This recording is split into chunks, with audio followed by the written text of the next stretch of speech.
தந்தை, மகன், தூயாவியாரின் பெயராலே ஆமேன். ஆன்ம வழிகாட்டி ஜூலை மாதம் 31ஆம் தேதி வெள்ளிக்கிழமை.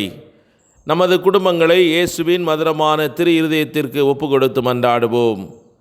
இயேசுவின் மதுரமான திரு இருதயமே, கிறிஸ்தவ குடும்பங்களுக்கு தேவரே செய்து வரும் சகல உபகாரங்களையும் சொல்ல முடியாத உமது நன்மைத்தனத்தையும் நினைத்து நன்றி எறிந்த பட்சத்தோடு உமது திருப்பாதத்தில் சாஷ்டாங்கமாக விழுந்து கிடக்கிறோம்.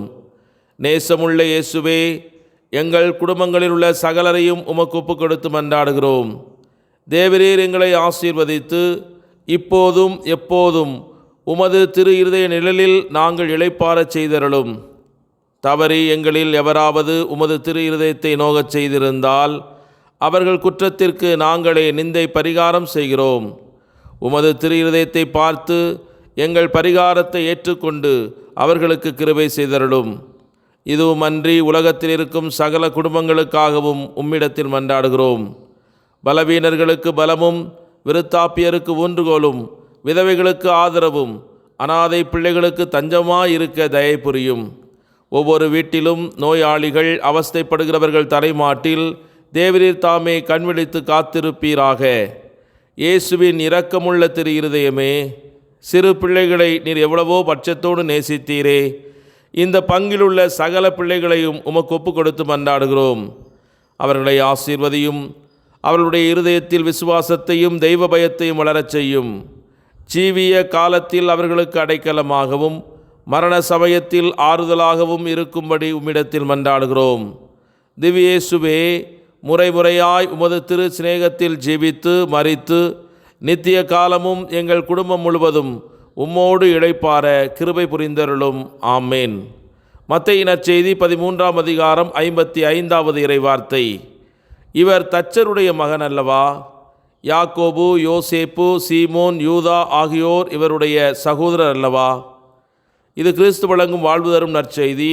கிறிஸ்துவே உமக்கு புகழ். சிந்தனை: நாம் செய்யும் செயல்களின் பரிபூரணத்தன்மையை கொண்டு தேவன் நம்மை நியாயம் தீர்க்க மாட்டார். மாறாக நமக்கு தெரிந்த எல்லா பாவங்களையும் நாம் எந்த நேர்மையுடன் விட்டுவிடுகிறோமோ அந்த நேர்மையோடும் நமது மறைவான பாவங்கள் அனைத்தையும் குறித்து பரிசுத்த ஆவியானவரால் உணர்த்தப்படுவதை நாம் ஏற்றுக்கொள்கிறோமா என்ற இந்த 2 கேள்விகள் அடிப்படையில்தான் நியாய தீர்ப்பு உறுதியாக நமக்கு வழங்கப்படும்.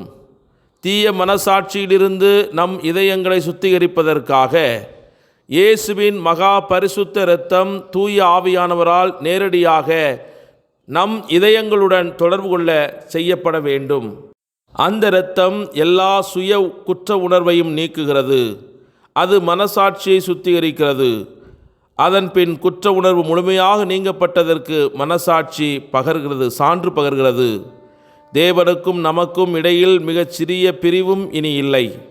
நாம் இறைவனுக்கு பிரியமானவர்கள் என்றும் நம் இதயம் சுத்திகரிக்கப்பட்டுள்ளது என்றும் நாம் தேவனுடன் உண்மையான ஐக்கியத்தில் இருக்கிறோம் என்றும் மனசாட்சி சான்று பகர்கிறது.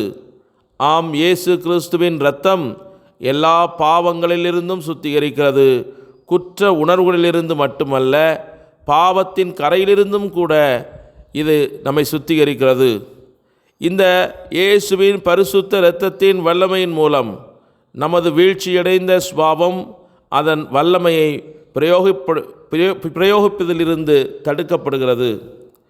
இன்றைய நாளிலே இயேசுவின் மகா பரிசுத்த இரத்தத்தினுடைய மேன்மையை பற்றி சிந்தித்ததன் இறுதியில் லோயலா இஞ்ஞாசியாருடைய திருவிழாவின் மகிழ்வில் இணைந்திருக்கிற நாம், பரலோகத்தை அடைவதே என்னுடைய இலக்கு என்று கூறி அனைத்தையும் இறைவனின் அதிமிக மகிமைக்காக நான் செய்கிறேன் என்று ஒவ்வொரு நாளும் ஜெபித்து இறை அருளில் நிலைத்திருந்த இந்த புனிதரின் வாழ்வில் நாம் கண்டுணர்ந்த அனைத்து நற்காரியங்களையும் நம்முடைய வாழ்வில் கடைபிடித்து இறைவனை மகிமைப்படுத்த இறை அருள் வேண்டி இணைந்து மன்றாடுவோம்.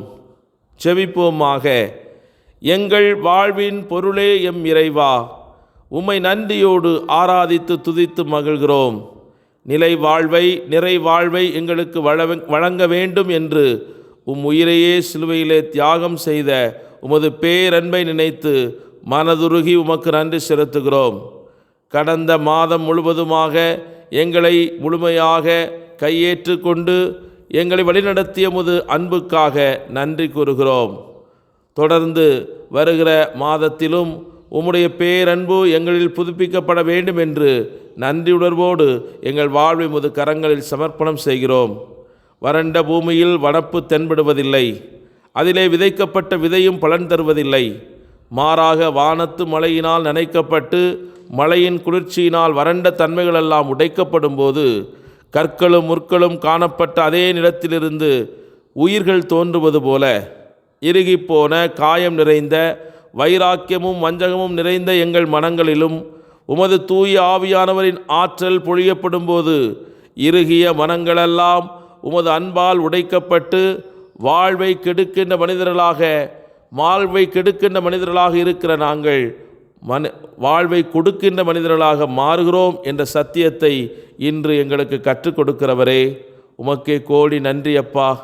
ஒரு மனிதன் உலகம் முழுவதையும் ஆதாயமாக்கி கொண்டாலும் அவன் ஆன்மாவை காப்பதற்கு அவன் மறந்து போனால் அவன் இந்த உலகிலே சம்பாதித்த அனைத்தும் வீணாகி போய்விடும் என்ற இறைவார்த்தையினால் சுடப்பட்டு எல்லாம் இறைவனின் அதிமிக மகிமைக்காகவே என்று வீறு கொண்டு தனது வாழ்க்கையில் உயிர்த்த புனித லோயலா இஞ்ஞாசியாரை போன்று எங்களுடைய சுய விருப்புகளுக்கு இறந்து உமது விருப்பத்திற்கும் திட்டத்திற்கும் உயிர்க்க எங்கள் மனங்களை உறுதிப்படுத்த தயார் செய்யும்.